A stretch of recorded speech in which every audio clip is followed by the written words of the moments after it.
Hi, David. All right. What's going on? Hi, good morning. All right, fantastic. There we are. Apologies about that. Chris, what's going on, mate? We've been hanging around for 10 minutes. I don't know. My internet's down. We are live, David. I had to switch to my phone internet. Can you hear me? Yes. We're live to everybody now. Yes, we are live. So apologies about that, guys. For some reason, my Optus internet just went down, and then I just had to switch to my phone. So I'm tethering right now on my phone. Okay, how are you, David? How are you, Manop? Good. Very well, thank you. Thank you. Fantastic. But I think we're still 5 minutes out before people join. Yes, but this is recorded and it's already live, so they will see the beginning of this as we wait for participants. Just give me 1 second. I know that Paul is on the other line. Let me just see on our LinkedIn.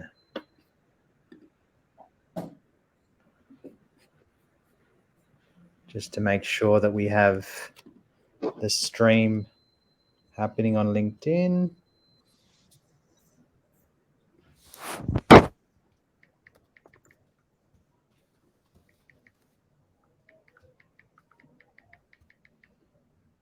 Okay.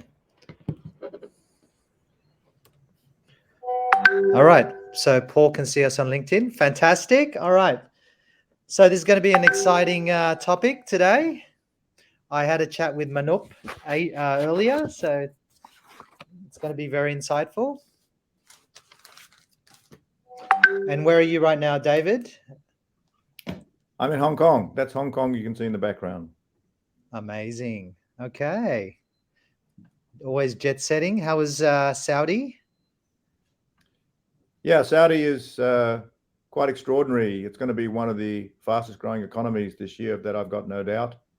The government is looking to establish 3 pillars of the economy. Of course, oil and gas is the first pillar, and then mining will be the second pillar, and then infrastructure, which will include tourism assets and the like. So they're very determined. They've got a young, motivated workforce, well-trained, well-educated, many of them educated in the West. So I see lots of good things for that country, Saudi Arabia. Amazing. Yeah, the global economy is, it's very interesting times, a lot of slowdowns everywhere. I think in Australia, we're anticipating 1 to 2% growth this year and next. But in emerging Asia, I'm not too sure about the Middle East, so that's your side of the expertise, is that emerging Asia is going to continue to grow. Philippines, India, Vietnam, Indonesia, and Philippines last year was 7.4% GDP growth, and it's continuing. So it's quite interesting, the rest of the world versus what we see on TV with all the the interesting dynamics, high interest rates, tech layoffs, all these things that are happening in the world. And Manop, where's the last place you visited? The last year I visited Germany. I was in Germany throughout this time. Amazing. And what is it like in Germany at the moment? I think it's pretty cold. I snow, so I like snow, so I like cold place. Did you get some skiing in? A little bit. I went to the highest mountain in Germany, Suspitz. Suspitz. All right. Yes, it's very good. I like it. Yeah. So, do you like warmer weather or colder weather? Where would you prefer to live? I think I like cold because I've been living in the for the whole my life, so I think cold, something different. Yes, I guess the grass is always greener on the other side. All right, so we have 1 more minute and then we'll start. I lived in Connecticut for 4 years, and I shifted from Singapore. So we went from 3 degrees from the equator to 8 months of coldness. So quite a different, quite a change. So, but you know, I'd rather have seasons. I'd rather have the warm weather and the beaches. Okay. All right. Welcome, everyone, to the Ask the Expert Healthcare series. We're discussing gut health. Why is it important, and why some people call it the second brain? And we'll delve into what that means later on. So my name is Chris Peralta, and for those that don't know me, I'm the founder and CEO of Silicon Valley Headquarters. Before we get started and get to know our amazing panel of experts, I just wanted to give you a quick background why we created these series. So we have 3 series, healthcare, the next internet, and also what I call do good or purpose-driven projects. This is our healthcare series. And so the reason why I started these Ask the Experts is primarily I believe a mentor or an expert's hindsight is a startup or an entrepreneur's foresight. And these experts have experienced or been in the trenches, and their experience might be able to help potentially navigate around problems that they've already experienced so that entrepreneurs can get past or accelerate their business ventures moving forward. So we have these sessions to give you an opportunity to talk to these experts. Now, I know we all have Zoom fatigue, but this is also a great way of being part of a conversation with thought leaders and collaborating together. Now, I've been running these sessions offline with client communities, mainly focused around Web3 for Good projects. So if you want to learn more, please message me offline. So today's agenda is very simple. Our amazing experts, Manop and David here, will introduce themselves shortly. I will have a fireside chat and panel discussion talking high level about broad topics around gut health. And then the last 30 or so minutes, we'll have ample time to hear your questions. So whenever you have an idea or a question, please put it in the LinkedIn chat and we'll be able to see it in our broadcast and answer them at the end. Quick housekeeping rules before we start. One, please prepare your questions and be thoughtful of the audience time when asking them. 2, throughout this session, you can add your questions in LinkedIn chat, as I mentioned. And 3, we want to make sure we dedicate most of the time to the Q&A. So let's move forward. Are you guys ready to meet our seasoned experts? I know you can't answer that, so I will take that as a hell yes. So let's go. So first, we have the amazing, the extraordinary David Bohm. He's a serial entrepreneur, an investor and philanthropist. I love his passion for business, but closer to his heart, his purpose-driven approach and mindsets. Please introduce yourself, David, in 30 to 60 seconds, and tell me one fact about you, David. And I know you're prepared for that. Actually, I didn't, Chris, but good morning, everyone. Good afternoon and good evening. I'm in Hong Kong at the moment, and it's very great to be with everyone here on the Ask the Experts Gut Health Seminar. As Chris said, I'm David Bohm. I've been living in Hong Kong and other parts of Asia for the great part of my life. And about 5 years ago, we started this company, Misca One Health Group, with a passion for health to try and help as many people as possible to regain and maintain their health. And I think that's been especially important during the time of COVID-19. So one interesting fact about myself is that my hobby is horse racing. I love horse racing.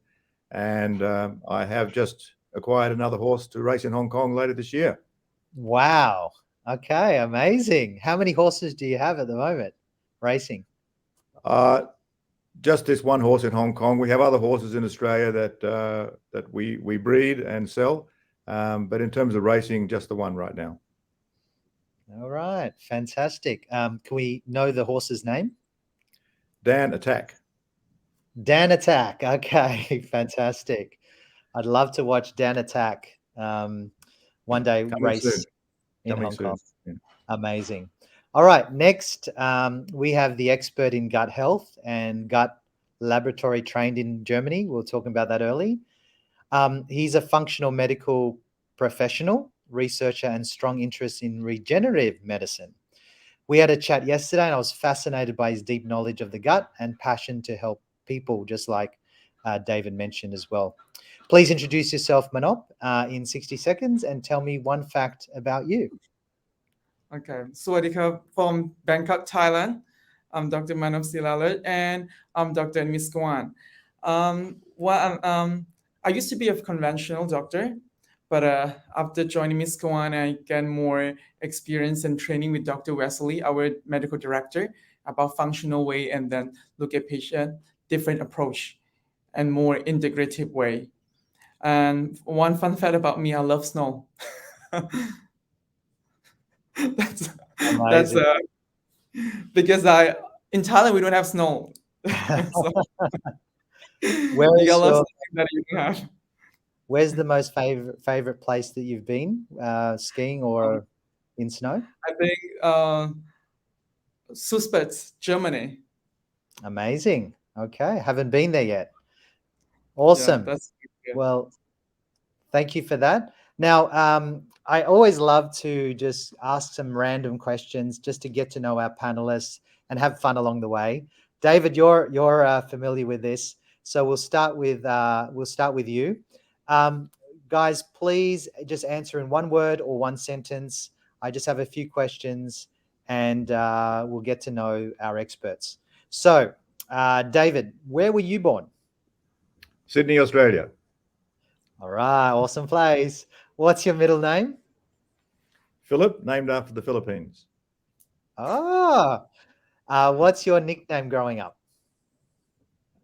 Not sure growing up. Most of the people at school call me DB, but latterly DB. in life it was Iceman.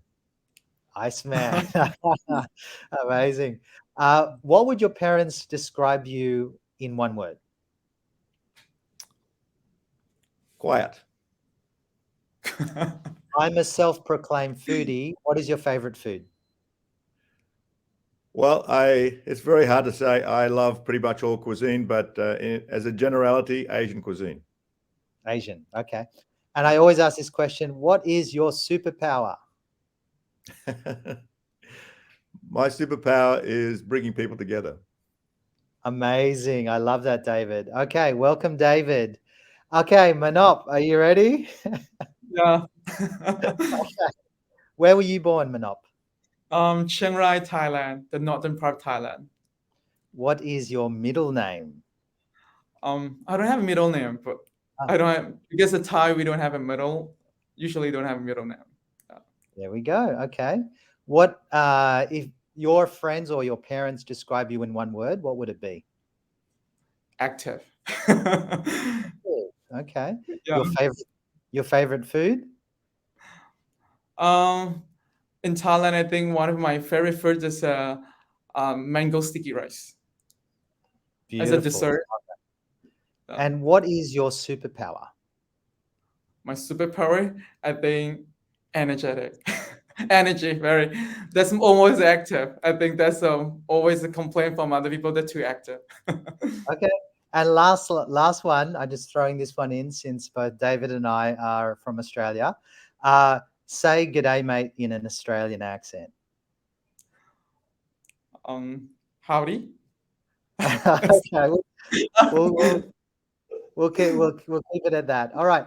Thanks for bearing with me, guys, and having a bit of fun. So let's get straight into gut health and what does that mean. So I'll start with you, Mr. Boehm. What is gut health and why is it important? Well, it's interesting. I can relate to gut health from personal experience, but first I'll mention that our medical director, Dr. Johannes Wesley of Germany, that Manop is trained under, he first started lecturing on the importance of the gut microbiome in 2003, exactly 20 years ago. And at the time, all of his peers ridiculed him. They said, you know, what are you talking about? What can be the importance of the gut other than to digest food? You know, you're talking nonsense. And of course, now we know that he was talking the absolute truth. And in my own personal experience, when I was a teenager in the 70s, I had very bad acne, and the protocol at the time was to give young people with acne antibiotics. So I was on tetracycline for about 3 years. So growing up in my mid-teens, I actually had no gut bacteria. And of course, it wasn't the doctor's fault. No one knew at the time the impact of bacteria in the gut and what antibiotics did to destroy that gut bacteria. But it meant that that's pretty much given me a difficult gut all my life because of I'm sure it's because of that. What I have, Dr. Manop calls irritable bowel syndrome, but that's really because there's no distinct one issue as to what's causing my condition, and I've learned to manage it pretty well. But I understand very deeply, because of my personal experience, about how important gut health is to your overall well-being. And we at Miska One Health, we always talk about being the best person you can in terms of your health, and you can't be healthy without a good gut, as you'll hear from Dr. Manop during the session. And the other thing I wanted to mention is that, I spend a lot of time traveling the world talking to doctors and scientists, and some of the scientists I've talked to have an interesting theory that up here is the hardware, and down in the gut is the software. So you're actually your own self, your own soul could be coming from your gut. And in English, we have this expression, gut feeling, right? So Yes. we're kind of saying these things a little bit of jest, but there could be a lot of truth. And we do know absolutely scientifically that certain bacteria in the gut send signals to the brain. So we don't understand enough about the workings of the brain yet, but who knows? Maybe we are what we eat. Absolutely. Yeah. Totally agree. And I was, the antibiotics that not only kills the bad bacteria, but also kills the good bacteria. So if at the end of the day, I guess your body started to react to that, and is not producing those good bacteria that we need. Very interesting. Thanks, David. Manop, the other day we were talking about my condition, and this is which is a lot of bloating and everything. And you were talking about not just the microbiome, and I'd love to learn more about what that means from your point of view. But you also talked about 3 different, not composition, I don't know the technical world or mechanisms, but you talked about enzymes as well. So microbiome, enzymes, you talked about yeast. Tell me a bit more about the gut. What is the microbiome, and what are these compositions or mechanisms that's important in our gut? Okay, actually, when you talk about the gut system or GI system, very complicated system. So there are so many small part and big parts all together, and then they work together. So when we talk about the overall gut health, we have to include everything, not just the general stomach or intestine. We have to talk about other small thing, microbiome, enzyme, how your food goes in, how your body deal with it, and how the food being digested, are they being digested properly? And any process is like a long steps, several steps, and then every step can go wrong. So that's why when we look at the patient, we have to look at them from the start and then until the end, and then try to identify where is the problem might cause the problem, so we fix it. But in nowadays, the advance of the medical industry, the big problem like cancer, like other polyps or other common gastritis, most of doctor can pick it up for sure in the conventional. So usually those things is everybody knows how to do it. But we've seen a lot of patients in Miska One that they've been to a lot of several doctors.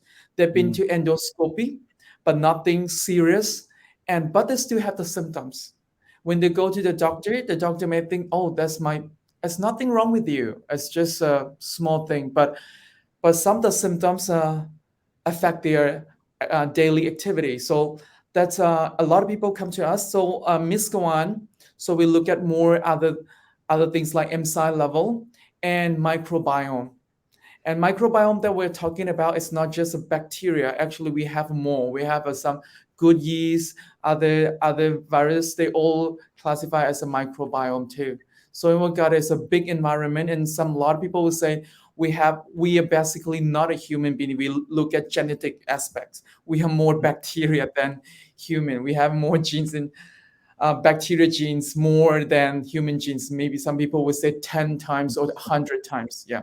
So that's we are not humans, so we are more bacteria. So try imagine that nowadays we take a look at our own cell, but we forget that majority, the big part that it's a bacteria. Not just the bacteria in the gut, actually most of the area, skins, all have the bacteria. Our skin, our gut, our GI is like a space. It has to be occupied by something. If not occupied by good bacteria, it will be bad bacteria or other viruses or other things, yeast, to be there. So this is quite interesting. That imagine that everything you eat, if they go to the bloodstream, you have to pass the bacteria and then mucosa, and then go to the bloodstream. Imagine if you have a bad bacteria react with your food that you eat, they create some of signal or bad signal, inflammation, let's say, and your body will have a problem later on. And nowadays, as you mentioned that in the beginning, they say the brain, gut is the second brain. Yeah, they mentioned. So why? Nowadays, the research is proven that bacteria in the gut produce a lot of food. In medical term, we call short chain fatty acid. There are a lot of butyrate or other small things. This thing will feed to your brain, feed to your immune system. It's not just your brain's not just the second gut. Later on, we will talk about the gut-brain axis, and later on, people will more in the medical study will start talking about gut and immune axis, and gut and skin axis, and gut and other axis. So gut related to several things. It's not just second brain, it's second immune, or involve everything because it fits to your brain. And research has already proven that the signal from the gut bacteria will feed to the T, we call some of T cells, white cell, and then it influences their maturation process. So that's why a lot in MISC-1, when we see a lot of autoimmune, not just gut, some people, they don't even have a gut problem. When I ask them, are you feeling good? It's like, oh, I'm good. My gut, my GI, I have no problem. If you dip into a little bit, I have a 3 times diarrhea per day, but which is normal for me, but they've been having 10 years. That thing is normal. But that's, yeah, so we look at the small things, yeah. And so that's why gut is very important. It's connected to all the parts. Fantastic. And we're going very broad strokes here. I'll ask different types of questions so we have a wide scope of the topic, and then we can kind of go deeper dive into it with the questions as well from the audience. So you talk about this holistic approach and functional medicine approach. How David, how does that work in terms of your approaches from a MISC-1 point of view from in terms of gut health? And how do you create this balance? I think that it's important to emphasize that at MISC-1, we're integrated functional medicine practitioners. So that means we take the best of conventional medicine and the best of functional medicine. Wherever possible, we'll treat people using substances that are derived directly from plants or that are bioidentical to nature, which means that you don't suffer side effects as you do from conventional drugs. So, but sometimes, if you're going to, if you have a severe bacterial infection and if you don't take antibiotics, you're going to die, then obviously you want to do that and take antibiotics. So we do use conventional medicine where appropriate and where mandated. But we understand that a lot of these pharmaceutical products have significant side effects, and many of these side effects are adverse in the gut. And I think we don't even understand yet what a lot of these drugs do in our gut, especially when we're taking multiple prescription medicines, because the interaction of those drugs in the gut hasn't really been studied very well.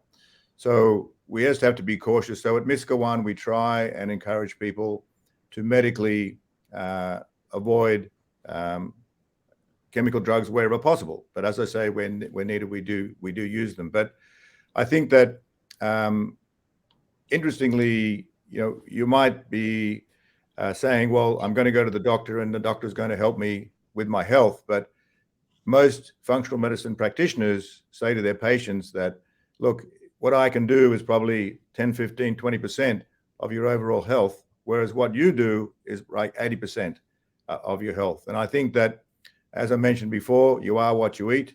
It all starts with nutrition. And I suggest that, and then it's also important to look at what we do as personalized precision medicine. So everybody's different. Everybody's gut is different. And so you can't just, if you follow guideline medicine, most people are going to have a poor outcome. So the difference between conventional medicine in many cases and functional medicine is that we look at the individual and take much more time to understand the individual. So one thing that's always important, and Dr. Manop and our other doctors will recommend, is that you do a food tolerance test. So then you know the kind of food that's okay for you to eat, the kind of food that's good for you to eat, and the kind of food that's bad for you to eat. And that will be something that's unique to you, and it may change during the course of your life because of epigenetic environmental factors. But for example, for myself, the food that is the number one bad food for me to eat is eggs. So when I did the food, when Dr. Manop gave me the test and we found out that eggs were the number one bad food for me, that's just for me. I used to have 2 eggs every morning for breakfast. So then I stopped eating eggs. I went cold turkey, so to speak. And then we noticed that within a few months, I'd lost 2 inches around my waist without losing any weight. And so Dr. Manop and I talked about that. And he said, well, what that probably is that you've been eating the eggs, which is the wrong food for you. It's caused inflammation in your gut. And now that inflammation is gone. So imagine just from eating that one food, which I used to eat every day for breakfast, and then avoiding that food, the chronic inflammation in my gut has been decreased substantially, which means that my likelihood of getting a lot of other conditions arising from that inflammation is dramatically reduced. So that's why Dr. Manop will always say to his patients who come in with issues pertaining to the gut in particular, please go and have a food intolerance test. It's not that difficult. It's not that expensive. And then we sort of start with the old expression, you are what you eat.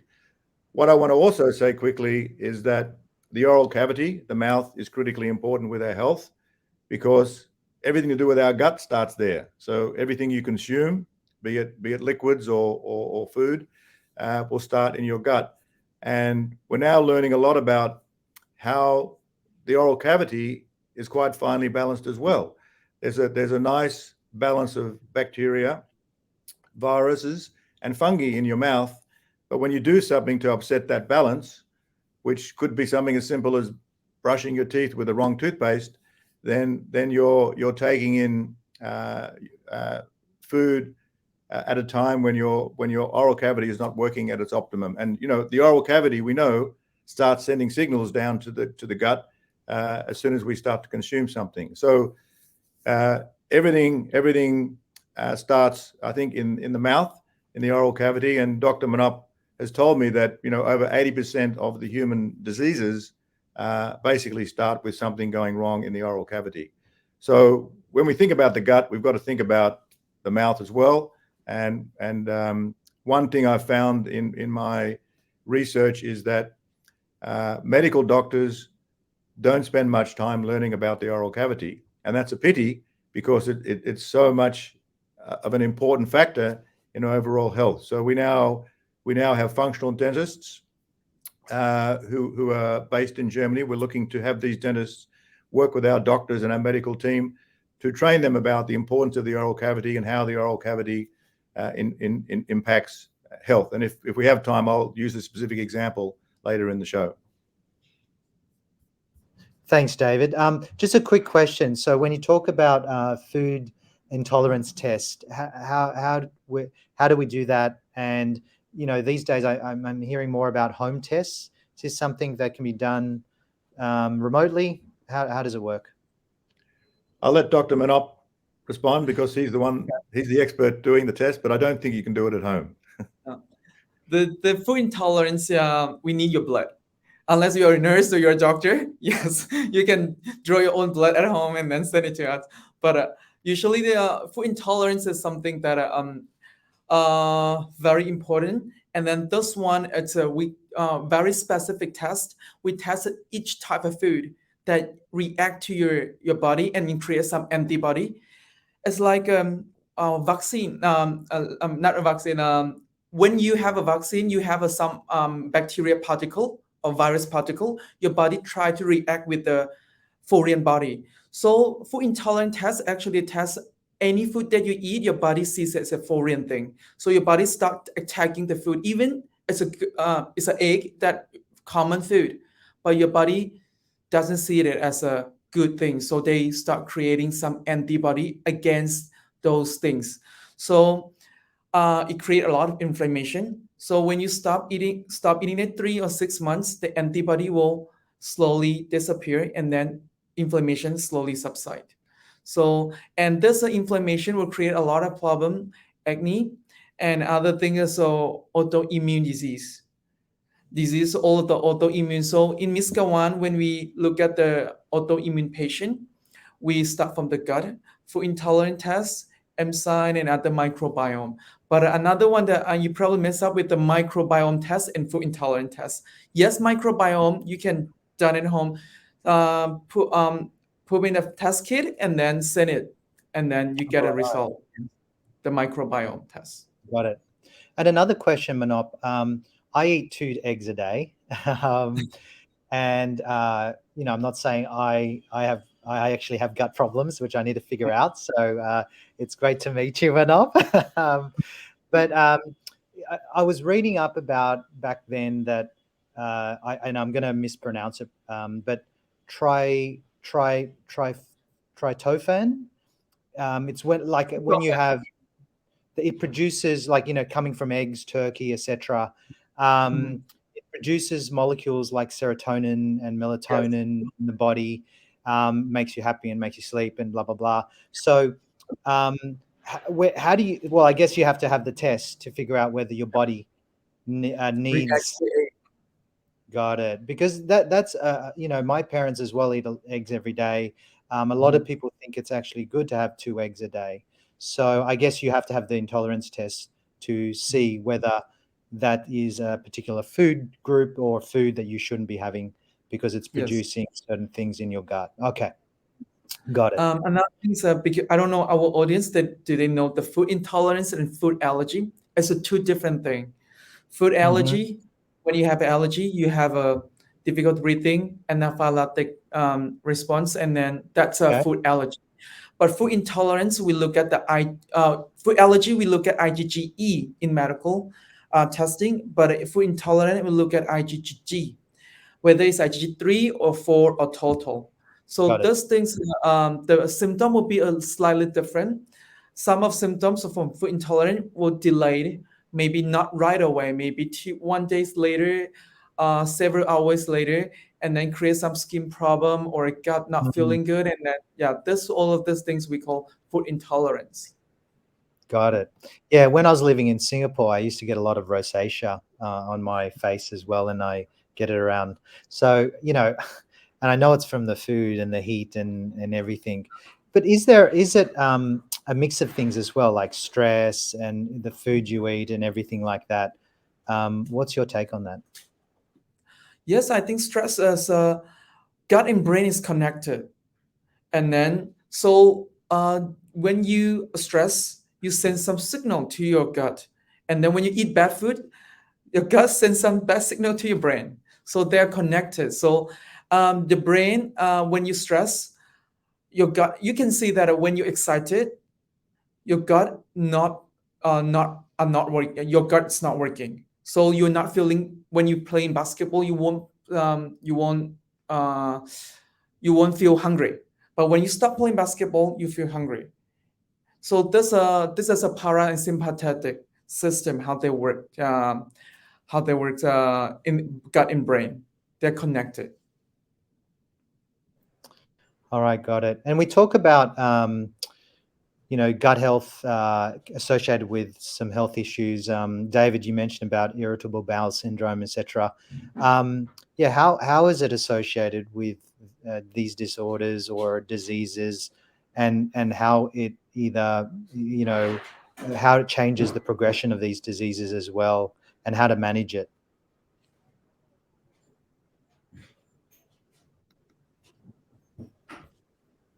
Sorry, Chris, what is the question? So gut health is associated with health issues and disorders, and you mentioned irritable bowel syndrome. So where is the link here? And the onset, or does it? And what's the progression of the disease? If we don't maintain a good gut health, and how to fix it?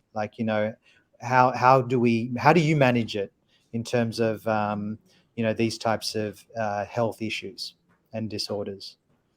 Yeah, I think, again, from a personal point of view, in the short term, when you eat something that's not good for you, and I stress that, what could be good for me or bad for me is not the same as the next person. So it's very much, an individual situation. But when you eat something that's not good for you, and you mentioned earlier, Chris, you suffer from bloating. So, I know which foods now, if I eat, will make me bloated, which obviously, you don't need a blood test for that. You can feel it, and it's very uncomfortable. And so just no matter how yummy they are, the best thing is to avoid them, because, your body is reacting inappropriately, as Manop was saying, to those particular foods. And it's, I think Dr. Manop talked about your body not recognizing it as food, and sort of then applying the wrong approach to the food, rather than taking it as energy, a source of energy.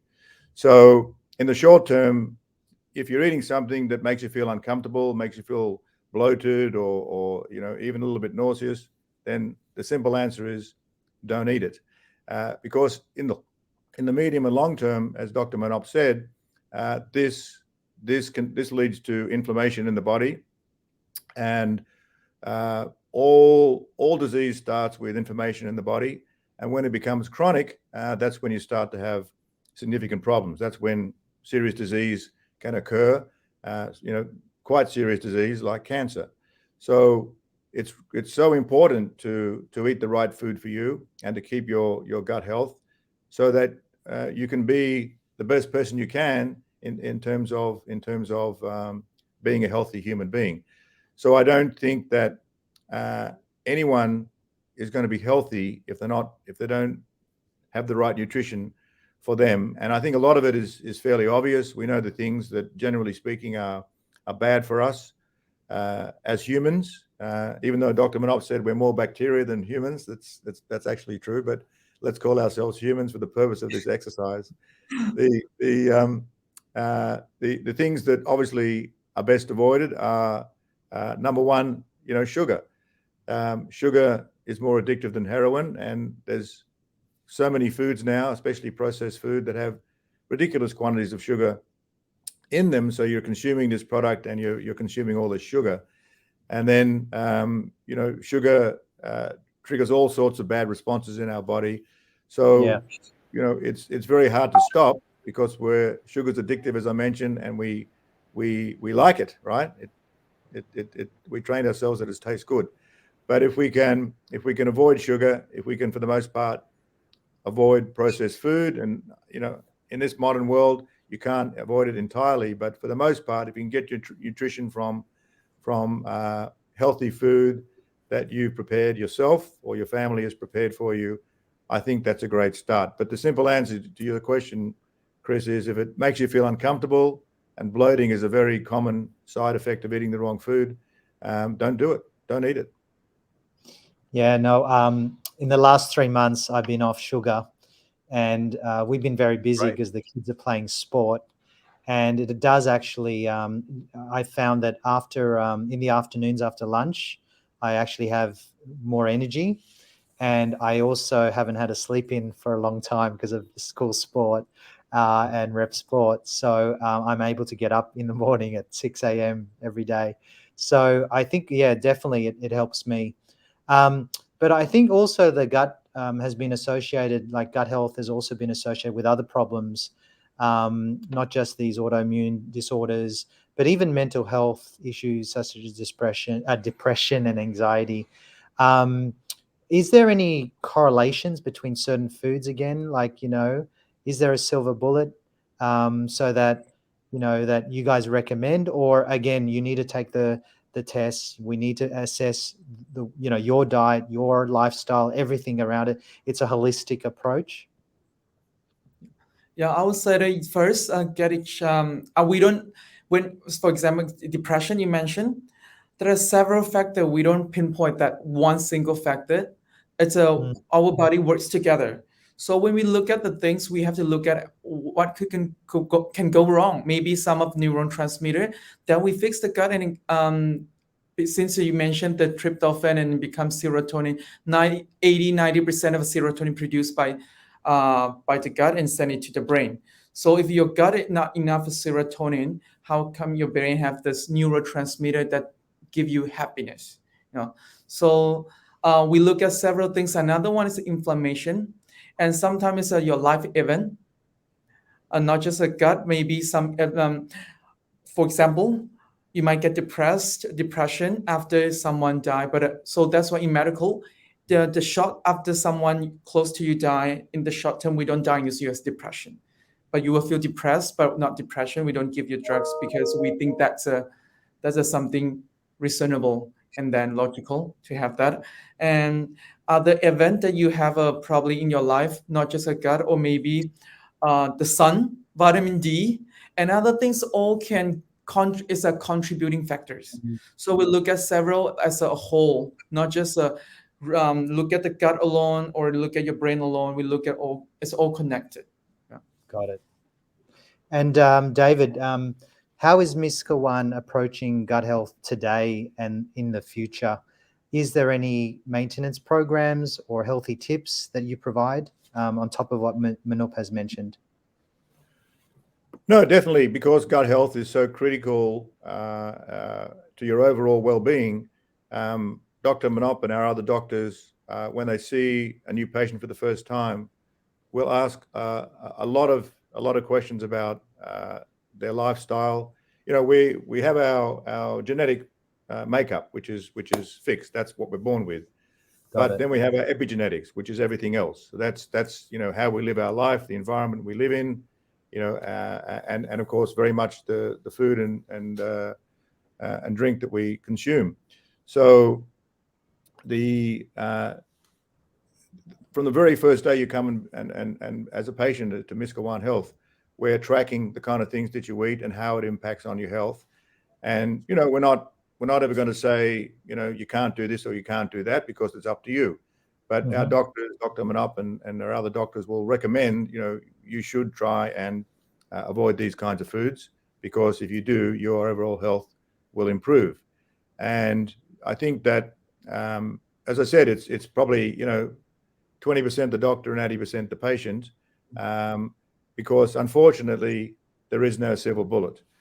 The way we've evolved, basically we're still hunters and gatherers. So when we were really hunters and gatherers, we'd go out, we'd hunt for an animal, and we would find and kill an animal, and we'd feast for a day or two, and then we'd famine. So because we were used to these long periods of famine, the body is a really effective storer of fat, and the body will resist and resist and resist any attempt to reduce that fat other than marginally. So the key is obviously to not generate that fat, and that means nutrition, what we're talking about, and moving. Exercise is very critically important too. But so the most important thing to emphasize, and Dr. Manop mentioned this already, is that it's a whole body approach.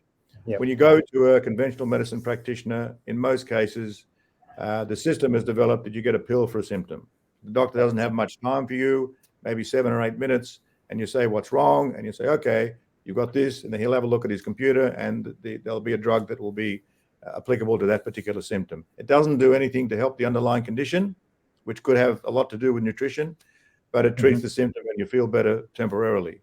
So unfortunately, a lot of people are calling that system sick care because you're just perpetrating people being sick because you're not looking at the underlying condition. So when you come in as a patient to Miska One Health Group, we look at everything, as I mentioned, your genetics, your epigenetics, which includes the food you eat,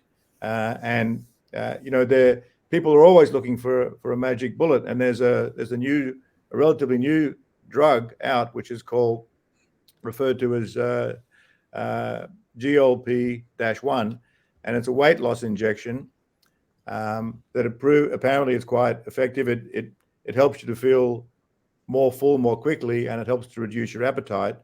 And in many people, it effectively means they have a 15% weight loss.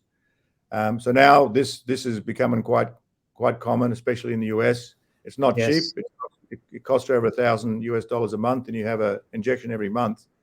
So, but it's encouraging people to have bad behavior, to go and eat the processed food, to go and eat the bad food, and then take the injection to lose the weight. And whilst it's been approved as a safe drug, let's see. But at the moment, they're calling it safe. They also said that, if you do happen to stop taking this injection, then of course, everything that happened to you before and then some will happen again. So you're going to put back on weight and probably more weight than you had before. So you could say this is a temporary solution for people who may need to lose weight for an operation or something like that. But I really feel concerned that people are using this to try and find a magic bullet to lose weight from bad lifestyle habits. No, you're right. Yeah. So as I said, at Miska One, our doctors don't dictate to people what they can and can't do, but they just suggest, and hopefully the patient takes their responsibility seriously. And we're all responsible for our own health, really, when it gets down to it. Yeah, unfortunately, social media has elevated the GLP-1 diabetes drug, and people are using it for weight loss. So it was in the news recently here in Australia as well. We have some questions that are coming in, but before we go there, Manop, David, is there anything we missed in terms of high-level topics on gut health?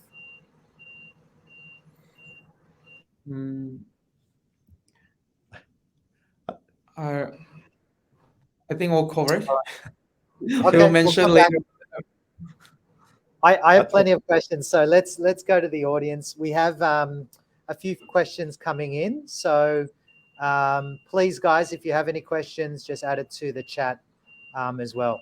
So the first one, with the home test kits, how effective are they? Are there limitations to consider before using one? The home kits that are we mentioned, it's a testing for gut microbiome. Yeah. So it's effective because it comes with the tubes that have a stabilizer, and then 2 tubes. One for the technique we use, we call NGS technique, next generation sequencing.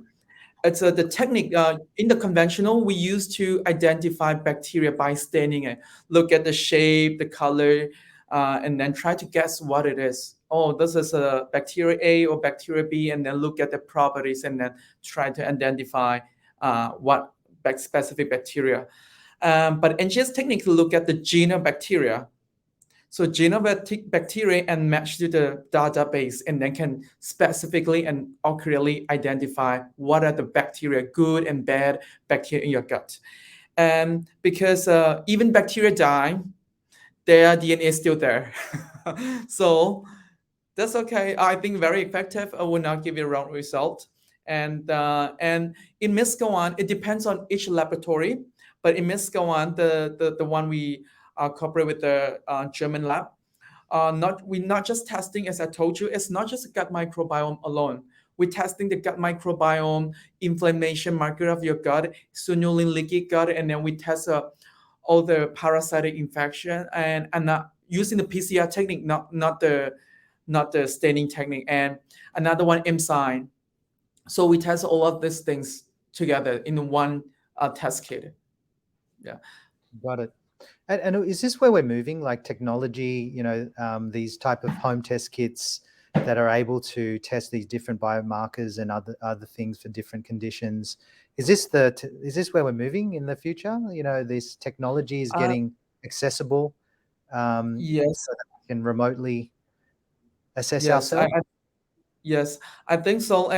But interpretation of the gut microbiome result is quite challenging. So I would say that you can send from your home, but later on you have to get somebody experienced to interpret, because there are 40 type of strains of bacteria, and then list of enzyme you probably having hard time to interpret it yourself. So I would say that get to a functional doctor and then get tested, and then and then it will give you a we call diversity index, how many how diverse is your gut is.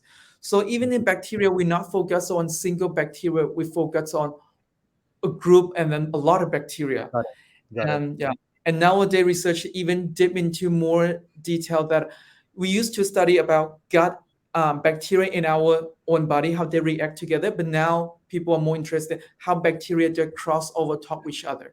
That's another very interesting area. Yeah. Got it. All right, we'll come back to this leaky gut because I want to know what that is. David, anything to add on the home test kits from your end? Sorry, David, you're on mute. Sorry. It just I have a noisy background, so I turn it on mute when I'm not talking. I think we all sort of learned to talk on Zoom and other similar platforms during the COVID-19 lockdowns. Unfortunately, we were all subject to lockdowns, which we now know were pretty much ineffective at the end of the day. However, we, as a part of this technology, we got used a lot to doing things online, and so telehealth became something fairly significant. So I think that people are still keen to use a telehealth platform for certain conditions, and we as a business, Miska One Health, also offer telemedicine. We obviously there's a limitation, because when you're a medical doctor, certainly at the beginning, you need to see and feel and touch the patient to understand really what's going on. So there's no panacea by having telemedicine for many things. But just extending from that, there are quite a few kits that have been developed that you can do at home and to good outcomes. So, for example, we're working with a partner in Vienna in Austria called Health BioCare, and they have a test that just involves we send you a kit, and you have a couple of pinpricks on your finger. You put the blood on the slide, and then you courier the slide back to Vienna. And from that, we can ascertain many different aspects of your genetic and epigenetic health, and looking at the microRNA of your cells, and to see what's impacting your overall health, what's impacting your cells, and then we have treatments which can it's important that if you've got diagnostics, you've got to be able to treat it. So we have treatments that can help reverse these issues, which leads to things like neurological conditions, cardiovascular conditions, autoimmune conditions, and etc. So I think that's one very important point, that the ability to test at home is improving, because a lot of people, in association with telehealth, is going to be I think an area where more and more things can be done at home. But for most important tests, like the food nutrition test, you do need to take some blood, and the blood has to be enough to put in a vial. So that kind of thing won't be done at home, I don't think, anytime soon. Okay, totally makes sense. Very interesting about Health BioCare. We have 4 more questions so far. With the gut-brain axis connection, is there a link between gut health and conditions such as Alzheimer's disease, or even mental health issues like depression? I think we touched on that a tiny bit earlier. Yes, I was. Yes, definitely. And there's a lot of researches shows that Alzheimer and gut problem is linked. And then, so as I mentioned to you, that when you gut microbiome reacts to food or reacts to your body differently, and then it creates some toxin, and then not enough of a food to your brain, and then give it inflammation. So every disease come from inflammation. So that's why if you send some signal that more prone, we call pro-inflammation to your brain, and your brain start having inflammation, and then proteins Mm. or all the cascades or everything happen, and then it creates a lot of problem in the brain. And yes, and then you can see that Alzheimer, it's more and more. But a few decades ago, before the antibiotic, we don't have that much Alzheimer. But after antibiotic, and then nowadays, for example, in Thailand, we can easily get an antibiotic without prescription.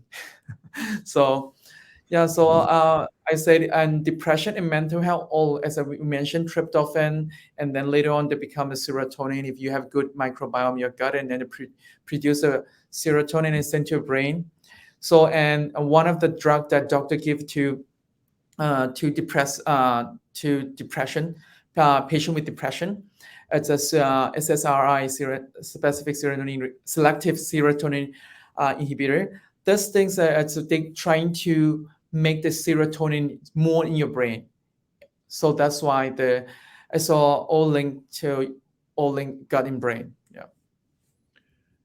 Yeah, I think it's important to understand, as Dr. Manop mentioned something very important just then, that the incidence of these aging diseases of the brain, like Alzheimer's and dementia, the incidence has increased dramatically, over the last couple of decades. And, why is that? We have to think about, why is that? Is that because we're doing better at diagnosing these conditions? Perhaps. But there's a lot of research coming out now that, we talk about the gut, and we're talking a lot about food, but whatever you put in your mouth goes to your gut, and that includes every vitamin, every mineral, every hormone, every drug that you take. It's going to be assimilated through your gut if you're taking it orally. So as I mentioned before, there's a lot of things we don't understand about the side effects of taking these drugs in various combinations. So now there's been some new research that I've just seen recently that shows that people who are taking certain kinds of prescription drugs, chemical drugs, pharmaceutical drugs, have a higher incidence and significantly higher incidence of developing Alzheimer's and dementia and these similar neurological conditions later in life. And one category of drugs which they have identified in particular is drugs that help you to fall asleep. So obviously, if you're taking these sleeping pills and it's having some impact on your brain. So as we said before, there's no magic pill, there's no free lunch. So you've got to be really careful, what you take. If you have an event in your life that you can't sleep and you need sleeping pills as a short-term condition, then that's probably something you could consider doing. But a lot of people take these sleeping pills on a regular basis every night of their life.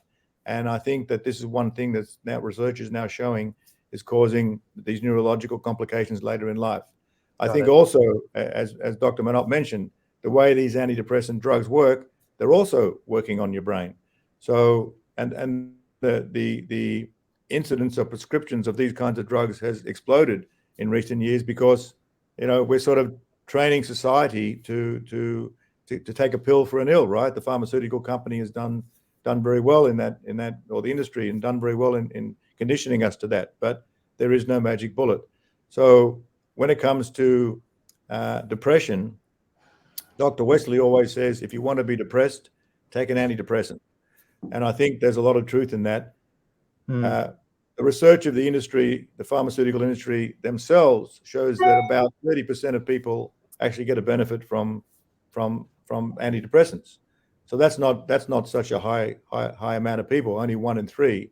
Everyone gets the negative of the side effects, and so you just got to be really careful with consuming these drugs, because it definitely impacts your health, and it definitely then would impact your brain health as well to some extent. So the end result is absolutely, it's critically linked between the gut and the brain, because you're consuming these products, and then there's going to be these side effects, and we don't know enough about it. And there's a lot of research that is being done now, but there's a lot of research that has been suppressed as well.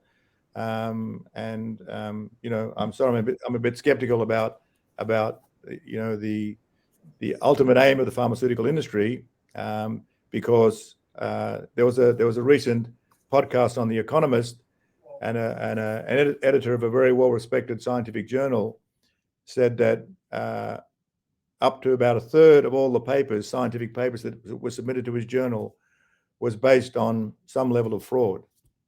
And this is all the information that we're using for our clinical operations globally. So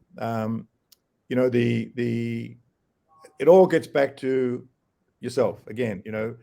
So you just think that everything you're putting in your mouth, is that going to be good for me in the long term? And if you think, well, logically maybe not, and antidepressants are a very strong category of drug.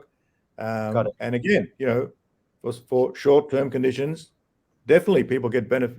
We use drugs too when we need to, but Yes. the trend now to use these things as a long-term crutch, that's definitely going to impact your mental health, your brain health as you get older. Got it. And just to circle back quickly, because we have another question concerning Alzheimer's and the link to gut health. I remember reading an article a while ago that certain gut bacteria increase the brain damage, and they did tests on mice. Also, when I was researching back then, they're also talking about potential preventative measures against this, like this cognitive decline in the brain, using probiotics. What are your thoughts in terms of these preventative measures, like probiotics and others? Okay. I think usually the treatment with the probiotic, it's very safe. I think it's very safe, and then so far there's no side effect that we see in the people who use the probiotic. So probiotics very safe. I would say it doesn't give you any. It won't harm you. So, and then there are a lot of proof research that said it helps you. So I don't think it's give it a try. I think it's worth it. And for the brain, for the prevention, or even for the treatment, I would say just take it. It's good.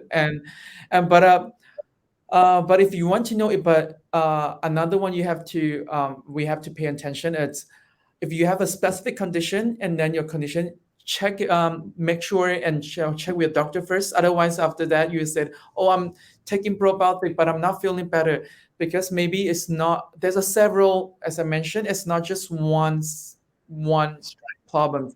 It's several contributing factors. So I think first, get to your talk to your doctor, and then get some tests, and then probiotics, and then see which type of, and then they have a strength. So in Miskawan, we have some different formula for different type of condition, and then some of formula that even good for the liver, because when your food travel from the gut and go to the other parts, they go to the liver first. So a lot of different type of bacteria, and specific for different type of function. Yeah. Yeah, and you also mentioned, Dr. Manop, that it's best to take it before food, because if you take it after food, then it might, attach to the food, and then it won't be digested and get your Yeah. Usually in probiotic, we recommend our patients to take with empty stomach. Yeah, empty stomach, and nowadays the technology is quite advanced, so they have a coated. They even have a micro coated with a sachet. Come with a sachet, they're micro coated, and then to have a more better results. Yeah. Okay. So we have a question from Dylan.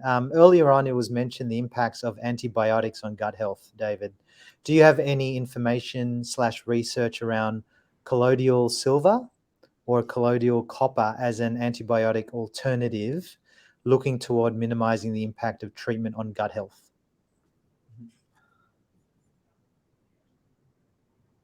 You're Go ahead, asking me. Dr. Manop. Oh, okay. So this one I would say, in MISCA1 we don't use antibiotic, but we are the first when we want to kill the bacteria, we have other ways to kill it. We have some of the we have a formula we call cleansing gut. We have some wasabi. Do you remember? It's a very natural things. Wasabi or berberine, other things can kill it too. Personally, I have no experience to use colloidal copper and then that silver, so I have no comments on that. But we have another very easy ways, as I mentioned to you, bacteria. Your space in the gut always has to be occupied by something, good or bad bacteria. So if you want to get rid of a bad bacteria, once you have to get enough of good bacteria, and good bacteria will kill the bad bacteria. So that's another way to kill it more. But of course, some condition it's quite severe, and then you cannot wait until good bacteria kill bacteria. So you need a little bit aggressive, or sometimes maybe even the antibiotics. Yeah, but at first, we have to see what's going on and then how your gut is, and then we can have more comments on that. Yeah. Got it. And another one is antibiotics. There's no single one antibiotic that killing one single type of bacteria. So when you eat antibiotic, that generally kills All bacteria. I was in the medical where we say gram positive, negative, Arabic, anaerobic. We kill a group of bacteria, and from researchers, some good bacteria never grow back. So I would say that before you using the antibiotic, make sure that you really need it, not just use it because you use it before and then you get a little bit cold and then you use it again. Yeah. And I think one of the problems now is that there's a lot of antibiotics in the food chain. So it's in many countries they use antibiotics as a protective measure for the cattle. They do also for the seafood that's grown in captivity. So we can't help it, but we're consuming antibiotics through food, which is again another important reason why you've got to look very carefully at the kind of food that you consume and try and avoid those foods that were using things like hormones and antibiotics. And then in terms of the question from the audience, I think that definitely there are, in many cases, as Dr. Manop mentioned, more natural remedies that can treat conditions that modern medicine just gives antibiotics out like candy, and all the effects, negative effects that this subsequently results in, as we talked about already. So I think that as Dr. Manop said, we do at MISCA1 Health Group have a lot of remedies that can treat conditions typically treated by antibiotics and probably treat it more effectively and certainly without the side effects. And these are therapies that have been developed by Dr. Wesley and our scientists over many, many years and are found to be effective and much less harmful for the human condition. So, whilst many of us have been trained to just reach for the antibiotic or go to the doctor and ask for one, it's not a good thing to do.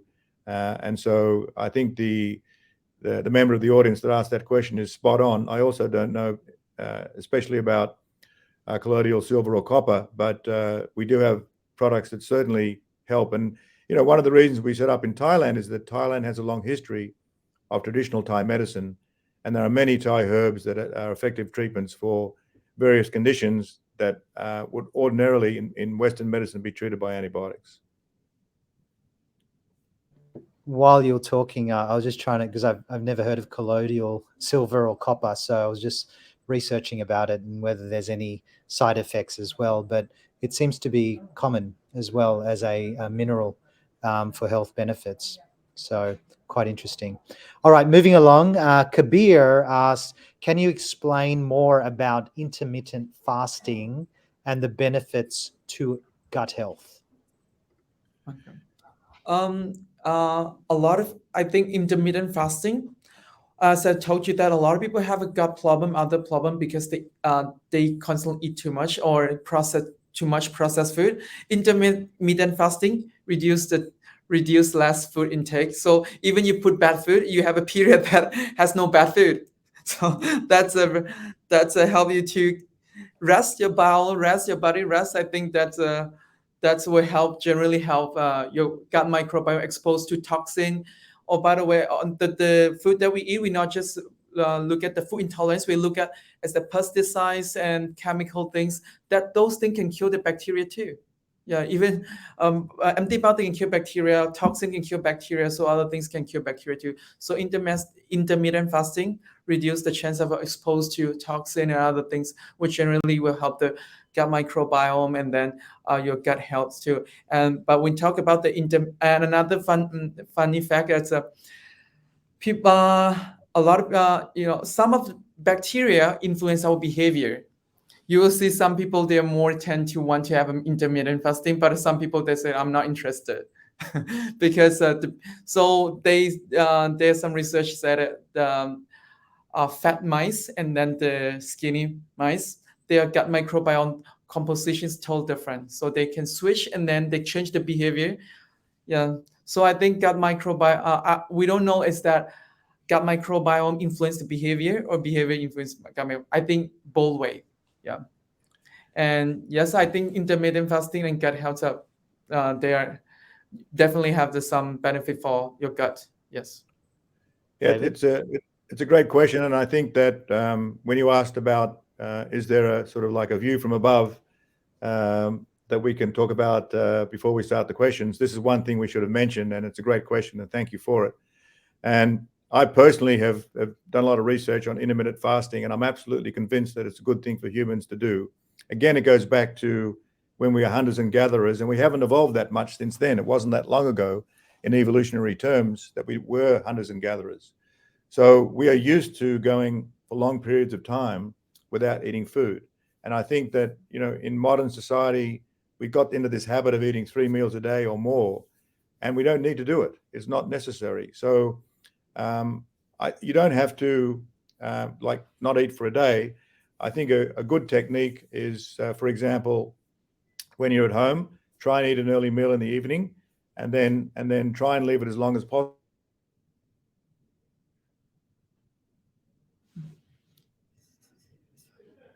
Hello. I think Manop, David. are you still there, Manop? Yes, I'm still here, but I think So, I think David's internet has Right. some problem. Okay, while we're waiting for David to join back, shout out to Isabel from Singapore. She's sending her greetings, and she wants to mention the way you eat is also crucial. Eating slowly, yes, absolutely. Chewing your food properly. Is there Yes. any other tips, Dr. Manop? Also, yeah, there food selection, the food that we mentioned, organic, inorganic, these things will help that too. And another one, it's I would say that chewing your food properly. That means any tips for good microbiome or generally for gut health. I think for gut health. I would just say take some probiotics. We're supposed to get probiotics from the food that we eat, fermented food.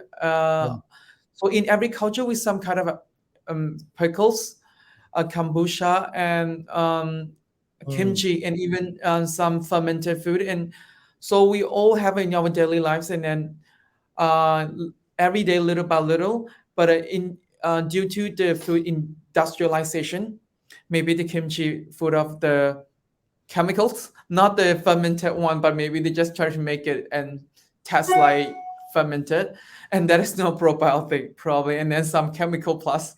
So I would say something that go to the basic. So so far you can see that we don't trying to intervene anything from your body. We're trying to bring the original version of your body supposed to do. So I think that's how we do it. We believe that your body have ability to heal, so that's why we when we have colds, we just stress. We don't do anything. We don't give it antibiotics. We just let our body fight it off. So another David mentioned that nutrition. Imagine that if you have a poor gut, poor bacteria, even you eat very expensive, very good food, it won't be absorbed by your body, and then it won't give you the nutrition you need, and then your body won't recover from that. Yeah. Got it. And Okay. chewing, another one is related to your. Oh, David's back. Welcome back. Sorry about that. No problem. And another one is when slowly chewing, you stimulate your whole lot. Eating and then feedback to the brain is very complicated process. So Right. while you're slowly chewing, your body will release some hormone, let your hormone leptin go to the brain. So people who eat slowly eats less. Got it. So I think there's some other tips will be eating slowly, chewing properly, and take some probiotic and select your food wisely. And then food intolerance has if you have some condition with gut and then autoimmune, get a food intolerance test, and then so you know what food you can eat, what food you should avoid. Got it. Awesome. Great tips. David, you were mentioning about intermittent fasting. Intermittent fasting. Yeah. and Sorry. answering questions. I think my internet connection has bad gut health, and that's why I dropped out. So no, intermittent fasting, as I was mentioning, if you do something like try and eat early in the evening and then have a late breakfast. I mean, for example, when I got to Hong Kong last night, I had something to eat and I finished eating by 8, but I'm not going to eat any breakfast until after this, or any food until after this webinar. So that's going to be 14 or so hours in between meals, which is a good period of time. You know, you don't have to say I'm going to stop eating all day today, all day Thursday. And what I also have been trying to do, especially when I'm back home in Bangkok, is to skip lunch. So I'll eat a good breakfast quite late, around 9:30 or so. I'll skip lunch and I'll have an early dinner. And as Dr. Manop said, we eat too much, and I think especially in Thailand, Thai people love to graze, so they love to eat a bit of food, not much food, but a little bit of food, often during the day. And I think they've probably been doing that for so long, they're used to it, and it works very well for them. But for many people, especially those of us in the West, I think that intermittent fasting is the scientific research is definitely showing that intermittent fasting is a very good thing to do. But just choose your time. Skip the meal you want to skip. Some people might want to skip breakfast. The old saying when I grew up, breakfast is the most important meal of the day. Well, that was a marketing saying invented by this guy Kellogg, who invented the first processed food, Kellogg's cornflakes. So that's just not true. Breakfast is not the most important meal of the day. I go jogging on an empty stomach. A lot of athletes do things like that. So it depends on you again, but intermittent fasting, definitely thumbs up. Awesome. We have a couple more questions, and I know we're running out of time here. Does the birth control pill impact gut health, and how? Do you guys know? No, I would say definitely anything. Usually when we talk about birth control pills, it's a synthetic form. It's not in Miscawan, we give some we call bioidentical hormone. So, but in the if we talk about birth control pills, usually it's a synthetic from chemicals, and this chemical we mentioned, it has somehow influence the gut microbiome, and then because chemicals sometimes it can kill, or sometimes it can change the behavior of the dynamic of the bacteria in your gut. And after that, you go into your gut, and then the clearance, the absorption, and then even the elimination of the birth control pill. Well, I have seen a lot of patients that are having the hormone problem, and then they have a liver problem because as hormone, the estrogen is. This is a little bit off the topic, but I just mentioned the metabolic estrogen. There are several things that can influence your gut, and later on will go to your gut and then re-upcycle again, and then it makes your hormone imbalance. A lot of things. So I would say generally yes. Birth control pill will definitely have an impact on gut microbiome. Yes. Okay. We talked about this earlier, but there's a question from a user. How does stress affect gut health, and what is its impact on the development of ulcers, and how can this see or be treated? I guess they're asking.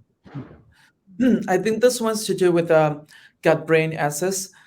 So when you stress, your body tends to produce more acid, and sometimes it will overproduce, and then it destroy or it hurts your stomach.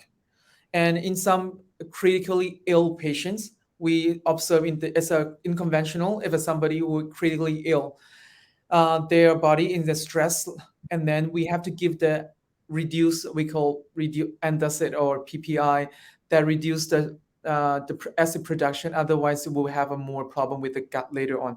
So our brain and gut, we connected we call cranial nerve, vagus nerve, that's connected. So and some stress. So one of the things so we look at the whole, as I mentioned in the beginning. Your mental status, your stress is another contributing factors to overall, not just a gut, overall health being. Got it. Okay.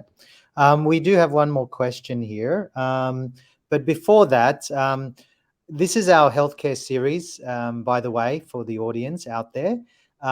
We've been talking about COVID, and then long COVID, and then now gut health, the importance of gut health. If you please add in the comments if there's any other topics you would like us to cover in the next healthcare series of Ask the Experts. Please put it in the comments below, and we'll also do a LinkedIn poll later on. By the way, we will be doing another Ask the Expert series on the next internet, and what that means.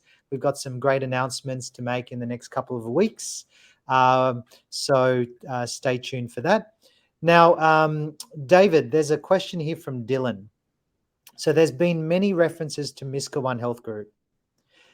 Could you outline a basic process, given most aren't in Thailand, and for someone experiencing one of the gut issues or downstream related issues would engage with Miska One and a sample treatment plan? That is, do they fly to Bangkok for 2 weeks, do some testing, get a treatment plan and follow up via telehealth as an example? What is your recommendation here or the process? In terms of usually we patient, we have inquiries, and so we have online consultation. If some of a patient later on, we create some of the plan and then see what we want to test, and then patient will come fly here, and then they fly back later on, and then we can have online consult follow up, and then sometimes we send if they need some of the probiotic or some supplements, we send it to them. Yes, and they pick up at themselves. Yeah, and we have a SMUI. If you have a time to fly to Bangkok or maybe stay in Bangkok 1 week, and then we have some clinic in SMUI, another week in SMUI. And another one, it's I like to mention treating gut problem in the beginning. Your gut is poor, and then even you eat a lot of good things, it won't go through the bloodstream. So in the beginning, we probably propose some IV. So IV, we make sure that everything we give to you go to your body, right? And some of the things, even if you have poor gut health, if you eat something, it creates some different result, a bad result. Yeah. So in the beginning, we probably have some IV. So you can definitely fly to 1-2 day or 1 week in Bangkok, and then we have some small. You can have IV next to the beach. Amazing. Yeah. I'm there. Oh, David, do you want to add anything? Excuse me. I think what Dr. Manop said is exactly right. So if you're not in Thailand and able to access our clinics immediately, we can send you that health biocare test, which, as I mentioned, you can just do the 2 drops of blood on the slide and then send it back to Vienna. So by the time you come to Bangkok, we already know a huge amount about you and how to treat you. As Dr. Manop said, our core treatment methodology is through intravenous infusions, and that's just because over the years Dr. Wesley found out that Everyone's gut is different. As Dr. Manop mentioned, sometimes your gut health is not good enough to absorb these substances through your gut. So we do it intravenously initially, which goes straight into your bloodstream, so the doctor knows exactly how much of the substance is in your body, and it works very quickly. Sometimes you can immediately feel the effect. So then,